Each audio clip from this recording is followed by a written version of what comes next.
Let's learn about shapes today. This is a circle. Circle. Some examples of circles in our daily life.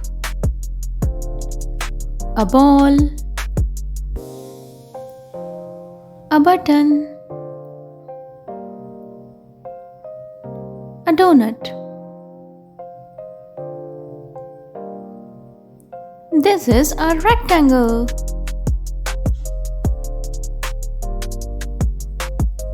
Some examples of rectangles are a notebook, a bar of chocolate, a door. This is a triangle. Triangle. Some examples of triangles are a pizza slice, a traffic cone, a party hat. Thank you so much for watching. Don't forget to subscribe.